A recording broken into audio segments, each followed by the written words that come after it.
মঞ্চের পর এবারে চলচ্চিত্র পরিচালনায় নাম লেখালেন অভিনেত্রী কাজী নওশাবা আহমেদ। সুনামগঞ্জের হাওড়াঞ্চলের প্রকৃতি, জীবন বৈচিত্র্য ও পরিবেশ দূষণের গল্প নিয়ে তিনি নির্মাণ করেছেন তার প্রথম চলচ্চিত্র Someshwari. International academy film and মিডিয়ার উদ্যোগে গ্রিন ফিল্মসের ব্যানারে নির্মিত এই সিনেমাটি বর্তমানে সম্পাদনার টেবিলে রয়েছে বলে চ্যানেল 24কে জানিয়েছেন নওশাবা। তিনি আরও বলেন, এই সিনেমাটি নিয়ে আমার অনেক বেশি স্বপ্ন রয়েছে। আন্তর্জাতিক কয়েকটি চলচ্চিত্র উৎসবে সিনেমাটি পাঠানোর প্রস্তুতি চলছে। সবশেষে কিছুটা আক্ষেপের সুরে নওশাবা জানান, আমাদের মতো নির্মাতাদের জন্য প্রযোজক পাওয়া কঠিন। তাছাড়া এখনকার সময়ে বড় তারকা না হলে কেউ বিনিয়োগ করতে চায় না। থিয়েটার নিয়ে আছি, থিয়েটার কর্মী হিসেবে কাজ করছি, নির্দেশনা শেখার চেষ্টা দিচ্ছি আমার নিজের দল টুগেদার উইকেন্ডে।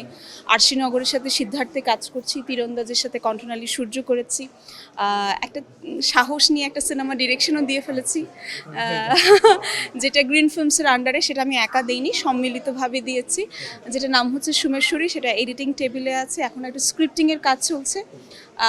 সেইটা নিয়ে আমার দারুণ অনেক স্বপ্ন। সো সেটা নিয়ে নেক্সট ইয়ার ইচ্ছে আছে যদি কোনো প্রডিউসার পাওয়া যায়, কারণ আমাদের মতো ফিল্ম মেকারদের জন্য আসলে প্রডিউসার পাওয়াটা খুব খুব ডিফিকাল্ট। সো আমরা যেহেতু অনেক স্টার কাস্টিংয়ে হয়তো বা যেতে পারবো না, কিন্তু চেষ্টা করব কন্টেন্টটা যাতে শক্ত ঠিকঠাক হয়।